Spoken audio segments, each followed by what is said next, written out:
that I think the theater actors move over to film a little bit better because you've been on stage, you've performed, you've held character.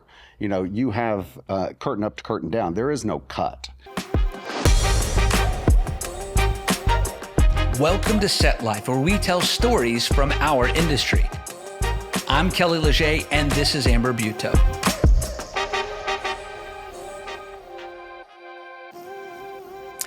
Hey everybody, welcome to Set Life, coming to you from Studio One at For the One Studios. We have a very special guest with us today, a longtime veteran of the industry, Mr. John Lansch. Hi.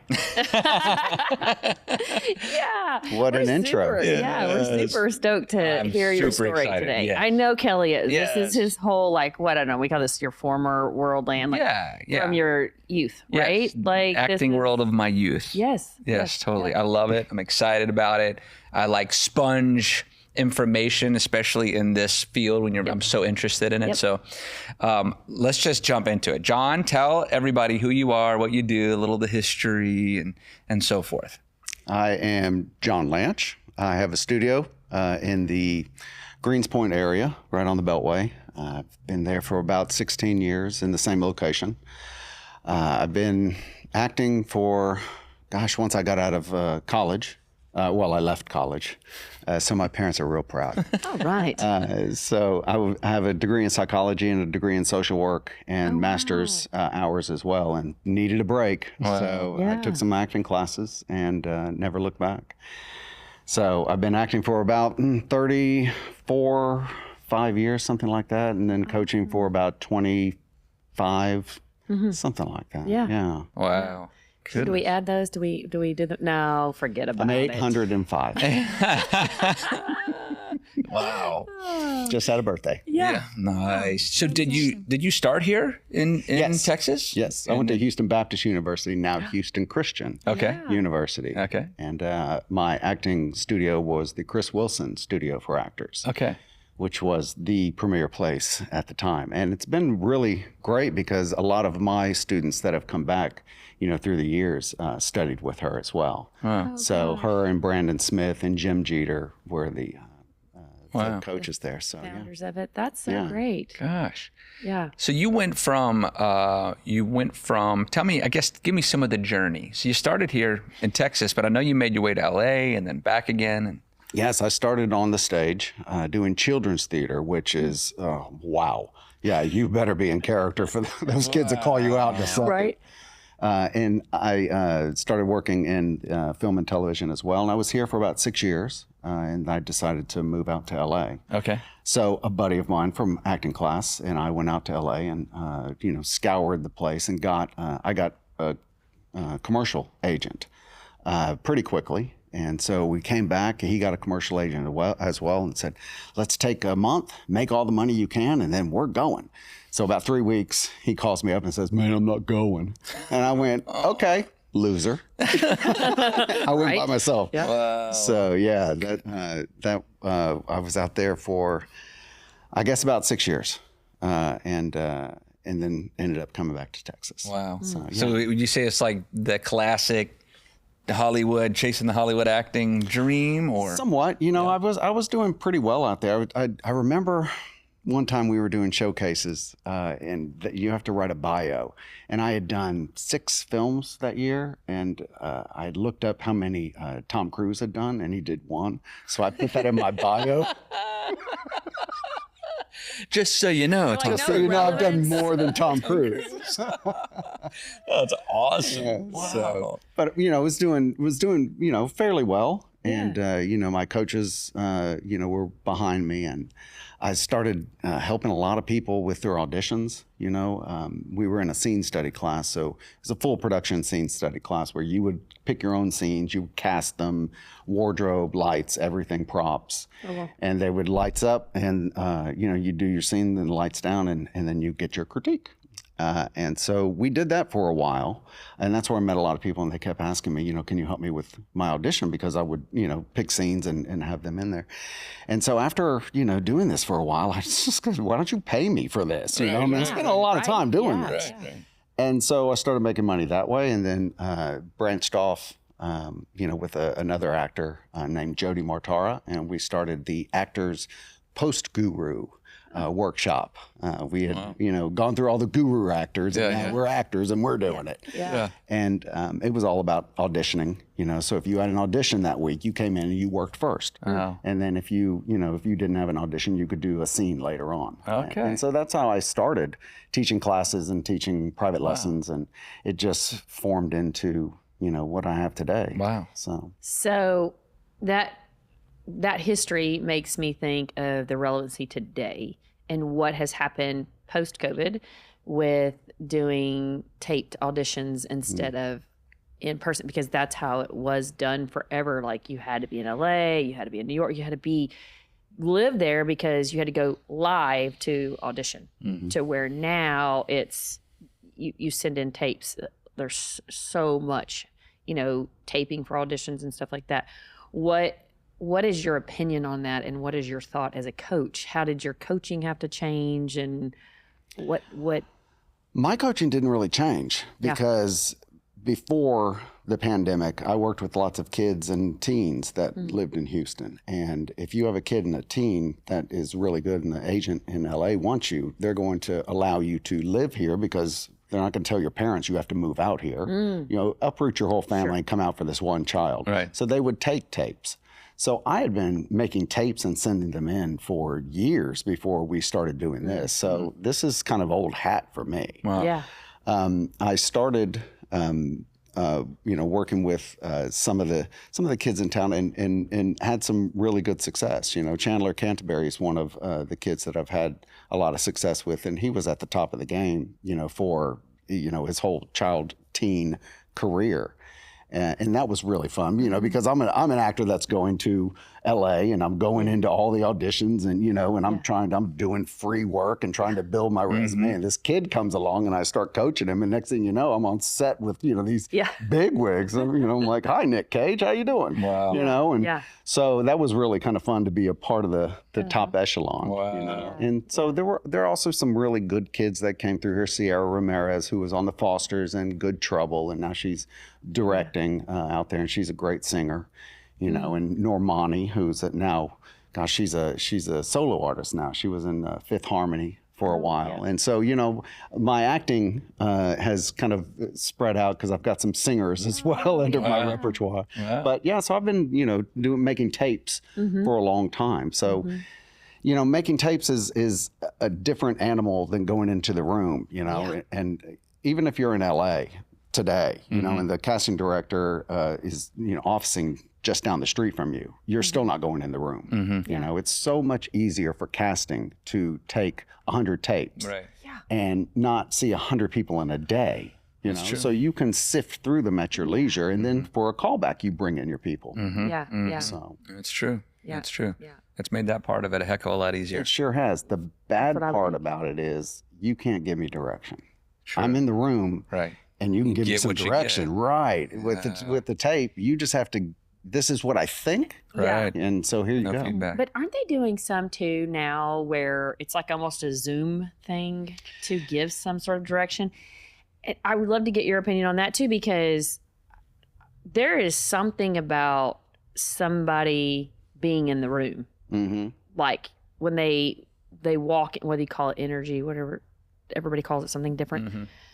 But there's an aura of some sort that when you go into the room, that just is that they say it's that superpower. It's like unsaid, right?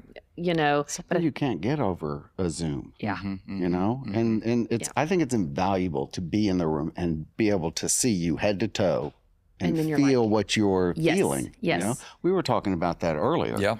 How walking into a room and feeling confident it's attractive. Yes. It's something that makes you sit up and look at somebody as opposed to somebody who's coming in that's desperate. Right. That's been a game changer walking into the room. Right. Yeah. My thought on all the Zooms is it's great. It's a great tool. Yeah. But you as a director, it's invaluable to have somebody in that room. So I do think that the in-person callbacks are not a thing of the past. I just had one of my really great, talented little girls. She's 10 years old. Her name's Dylan Chance, and she's been just doing really great film-wise. She's an incredible singer and a dancer, so the triple threat. But she just went out to LA for a Sunday in-person audition and callback audition. Yeah. So yeah, really interested to hear how that went. Her mom said it went well, but I want to hear. Give me the debriefing from Dylan. Right, How did it go? Yeah. You know? Sure. Yeah. But that's just, you know, And you can learn so much more. Totally. I think too, like we've talked about doing like an acting workshop or something here. There's so many things that we've shot here, and my favorite is when it's a corporate something, right? And somebody in the corporation is like, "Oh, I'll just do the video," and I'm like, "Well, you may not want to do that. So you may want to hire somebody that actually does this." That looks like they don't do it, but they actually do this. That's their job. And they're like, nah, I think I got it. And then they get here, and as soon as that red light kicks on, they're like, what's my name? What was I saying? Yes. What's going to happen? Yes. I mean, there is something magical about these lights. I'll tell you and the what it's cameras like. and all. It's like, so I shot with a lot of trained animals over the years, like a lot of trained animals. And it's like you find a client that you need animals for the scene. They're like, no, I'll just bring my dog. When they find out it's going to cost you $3,000 or $4,000 or $5,000 to have this trained animal on set. And they're like, no, we'll just bring my dog. I'm like, stick a needle in my eye because we're not going to shoot anything that day. That's what's going to happen. Like, don't do it. It's the exact same thing. Yeah. You know, people think they know what they're talking about. Well, it truly is a trained craft. Yeah. Like to make it look so effortlessly, Yep. yeah, whatever that was, that word. Yep. To make it look so effortless. Oh my gosh. This is why I'm not a trained. Effortlessly. Like Leslie, but with effort in front. Effortlessly. Thank you. Thank you for the translation. She's a nice lady. Yes. That was English to English. Thank you, Kelly. And but to make it look so easy, right? For sure. That's the It job. looks really easy. I think that's why a lot of people get into acting. Rising. Yeah. Sorry, I'm trying to reel it in He so we is. get it back. He is. It's good. That's your new name, Effortlessly. Leslie. Hey, I knew I liked John. There it is. Yes. But yeah, I have a lot of people that come through the studio and they walk in with that thought process of, I just do it. Yeah. And then you realize how much work goes into this and how much those lights make your, I can't talk. Yes. You know? Yes.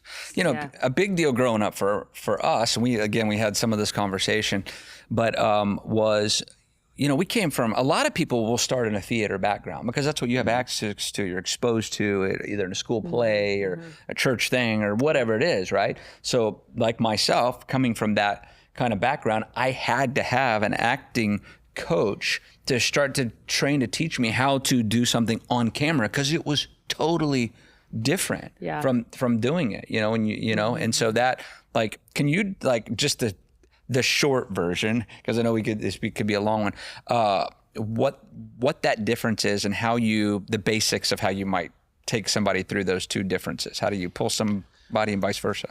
Yeah, I help a lot of theater actors move over into film and vice versa. And I was telling you about this before, that I think the theater actors move over to film a little bit better because you've been on stage, you've performed, you've held character.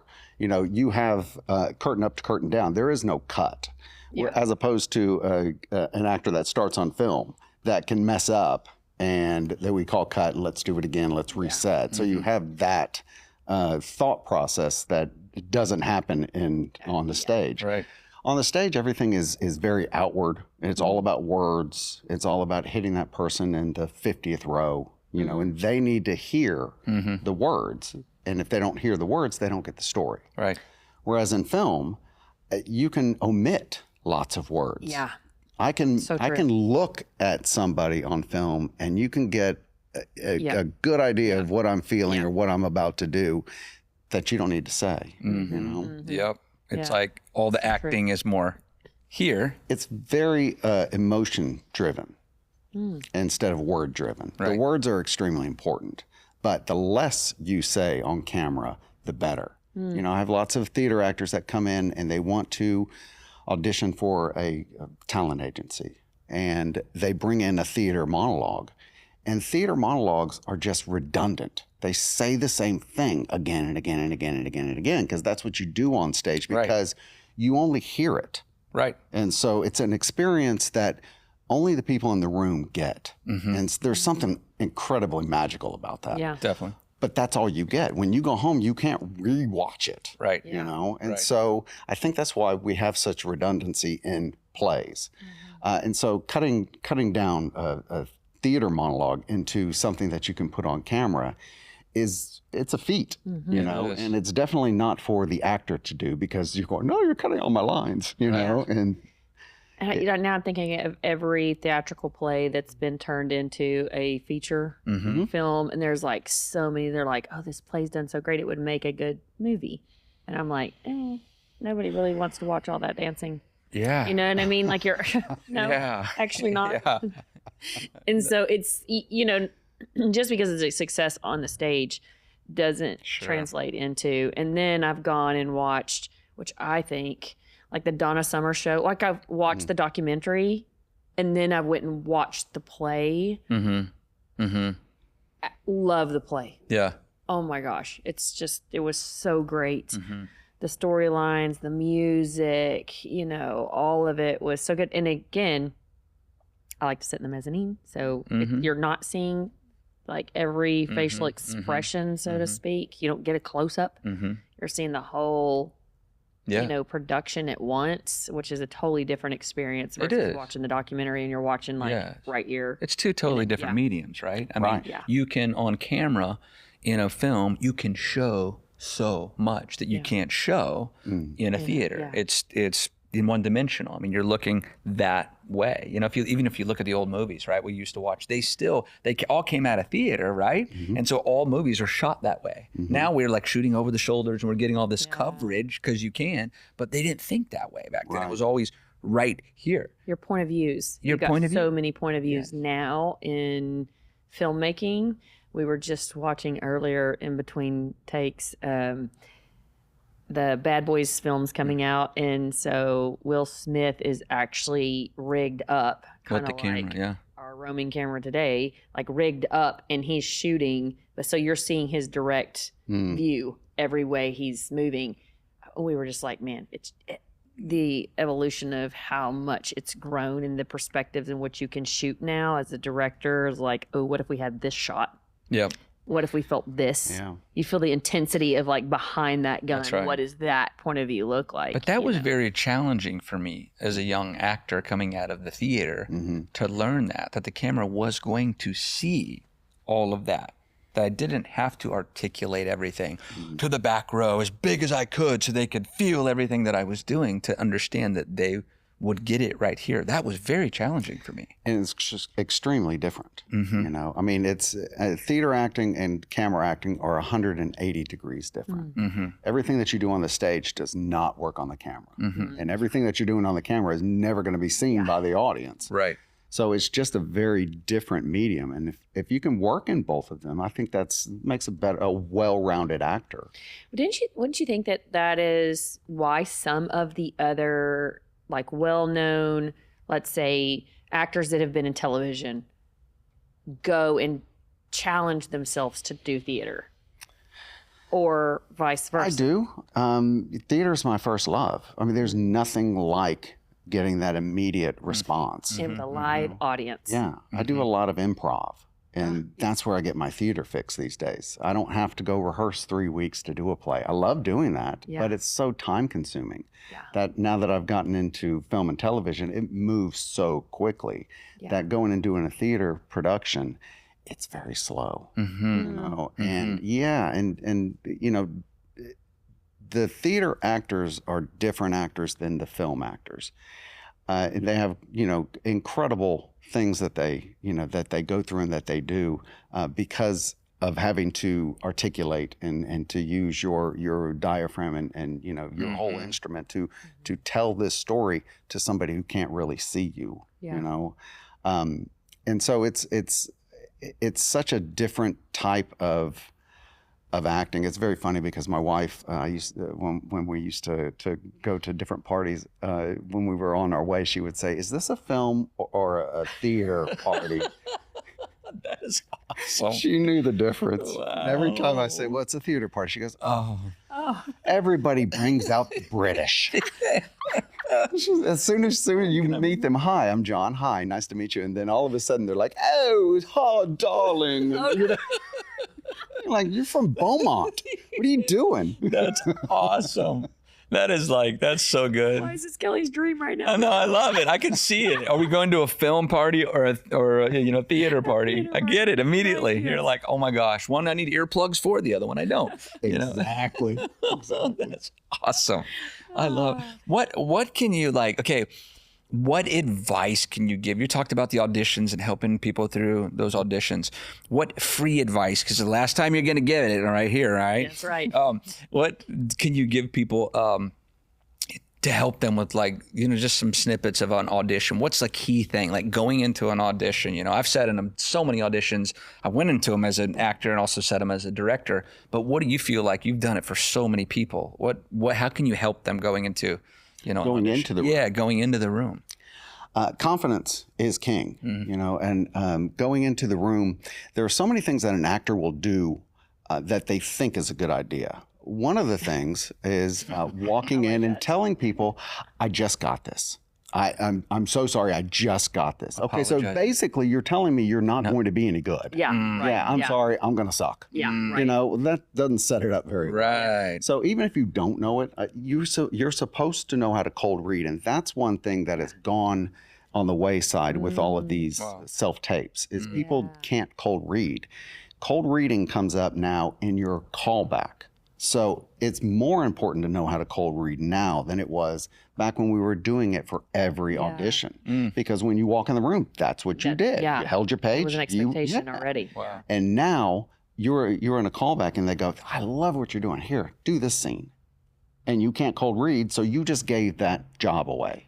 You were up for the job, but you're not going to get it now because the director doesn't see that you can act. Right. And that's their impression of you. Wow. So walking into the room, everybody has catchphrases, and owning the room is a catchphrase, and that's what that means for an actor. Is you don't run the audition. Don't go in and try and tell people what they're doing, but go in there and it's your time. And everybody in that room wants you to be the one that we cast. Yeah. Because when you find that person, you're done. Good. There's a huge relief. So true. Like when they're coming in, it's the same with pitching. When you sit on pitch panels, you're like, "Dear Lord, please let this be a good one." Right. Like already, that's what I'm saying. Before someone enters the room, it's like you're hoping for the best case scenario. You're not ever like, "That's true." Right. I hope this one's terrible. Right. You're like, please let this one be good. Only occasionally. That's a great perspective. If you and your headshot are two different people, then you come in and you're like, but I've also been surprised. I've also actually casted people who didn't look anything like their headshot. Really? Because their performance. They knocked it out of the park. So. Yeah, you didn't set up well. Right. But you saved it with your performance. Yes. Exactly. Yeah, it's true. Yeah, there's lots of things that actors don't think about, like headshots. Right. That's your calling card. 100%. If you don't look like your headshot, big problem. Yeah. Big problem. Yeah. We have, I have a friend in LA that acts and does a bunch of things, and she had always had long hair and precious, but she decided to just cut her hair off. And her agency was like, "Whoa, what are you doing?" And she chopped it to a bob. She has gotten more work from the from her cutting her hair than she did with long hair. It gave her a distinct look that was so different from her headshots. That's how she was getting all of her callbacks, because she would send her headshots first, and they all loved this look with this curly bob that she had. It was the girl next door. It was this. It was the that. All these things. It kind of moved her into a different category than she was with the long hair look. So that in itself is a big component of like how important the headshot is. Very good to talk to your agent before you do that, though. Yeah, that's what they said as well. You are under contract to look like what your headshot looks like. Yes. Good point. Yes, and then she goes, "I also didn't think what that was going to cost me neither when I cut my hair." Right. Because, you got to go do everything over again. Oh, that's right. So it wasn't just the cost of the haircut. It was the cost of like going yeah. and doing all the headshots, right. going and doing all the recordings, Yeah. all that all over again. Wow. She was like, so note to self as talent, maybe you should ask her. Count the cost. Yeah. Oh my gosh. That's great. Now I have a loan payment. That's right. This is I where wanted she a was headed haircut. in that. Yeah. Yeah. Gosh. Yeah, it's funny. I've had a couple of people that that have moved out to LA, and because they had some success here, and they move out there and they changed their look. Yeah. What are you doing? Right. Yeah. Guy that was heavy, charming as can be. Cast him in a role that it should have been, Biff. Yeah. The washboard stomach kind of guy. But this guy was so charming that we were like, man, we got to go another way with this and put this guy. He was great. He's fantastic. Wow. Went out to LA, lost all the weight. Lost it all. I just saw him over rodeo time. And he called me out. I was like, wow, I can't believe it's you. And he's thin. I heard he was thin. Yeah. He now owns a prosthetic company. So maybe it worked out for him. That was a good one. God. Okay, well, before we go, I would love for you. I get the question probably most about acting here. People are like, man, I'd love to do that, but I have no idea where to start. How do I get into it? Like, what's a good, I just don't know where to start. What would you say to the person that's like, that wants to get into the industry, that wants to start? What does that look like? I think you go take an acting class. That's the first step. There's nothing that you pay for when you are getting into acting except for your training and your headshots. You don't pay anybody to represent you. Right. You pay for your training. And then once you've trained, get your headshots and submit to an agency. But go find an acting coach that you can get into their class. We used to, the whole industry has changed because of, being able to have, stuff online, your websites and everything for photographers. You can see their work. Used to, you had to set up an appointment to go look through their book. That's the old way of doing it. You also find that there's not a lot, but there are some people that, still want to go into a class and sit and watch it like an audit. And for some reason, that's just really become a thing of the past. And I don't know what that is. Is it financial? Is it the way that the world is going that, you don't get anything for free or what have you? But I find that people that come in and audit are not the ones that are really interested in what you're doing. They're I want to put my toe in and see if this is what it's like, but you don't get what you're going to get if you take the class. Right. Most of us do kind of 4-week sessions for a class, a 6-week session, and it's for a couple of $100.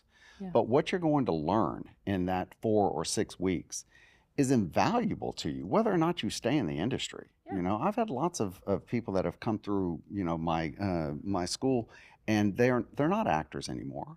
But the way that they approach, their business, the way that they approach, getting a job, and handling themselves, presenting themselves, is different than if they had not taken the acting class. So the experience is so good. important. Yeah, I've heard that actually. People that have to go on job interviews and all this stuff, they went and took an acting class to help them curtail their communication, their nerves, and everything to just public speaking, confidence. Yes, Great. have to do presentations at their job, Sure. and that's not their thing, but they have to. Right. And they were like, "Well, I wouldn't sign up for it." And then I've also heard too that people that have been attorneys forever and like, you know what, I want to act, and just signed up for an acting class and went and did, because they're like, I want to push myself. I want to challenge myself. Wow. And I relate it to you can't pick up a tennis racket and pretend to know to play tennis. Right. The ball's going over it's out the thing, right? You got to get some fundamental basic training, and then you can at least keep it in the court. That's right. That's kind of how I feel like with acting. You need to go get the fundamental basics at least to see if you can, or if you like it or not like it. Sure. Right. Yeah, So absolutely. I think that's a wise statement to say, just go try, get a couple of weeks of training and see what you think. Yeah. Absolutely. It's not going to take for 4 weeks, Yeah, you know, totally. or 6 weeks out of your life, you know, and you may end up becoming somebody who loves it, Yeah. Mm-hmm. you know, Yeah. or you may not, Yeah. and you've had the experience, Yep. you know. That's right. Yeah. Well, How do people Yeah. get a hold of you? How do they find you? What's the best way to connect with John Lansch? I have a website, www.johnlansch.com. That's JOHNLANS as in Sam, CH.com. And I'm on, you know, social media and, you know, all the agency websites. Okay, and just things your like name that. on all that. Yeah. Okay. Yeah, just Yeah. John Lansch. It's rather original. Yeah. Yeah. How often do you do a class or an intake or however you want to say it? I do ongoing classes. So I have adult classes on Tuesdays, 6 to 9, Thursdays, 12 to 3, Saturdays, 10 to 12. I have a teen class, 1:30 to 3:30 on Saturday, and then I do workshops and I do private lessons all through the week. So I'm always at the studio working. Wow. Yeah, like today after this, I'll be there till 9 o'clock tonight without a break. So Wow. you know, yeah, thanks it's for coming. yeah, and well, of giving course, time. of Thank course. you. Oh my gosh. I'm so busy. But yeah, that's doing a Google search seems to be the way that we've had email lists that we've sent out. But it's very funny how everything evolves. An email list used to be the way to get Right. a hold of people, and Right. not anymore. Yeah. Yeah. That's true. It's just your web presence and Yeah.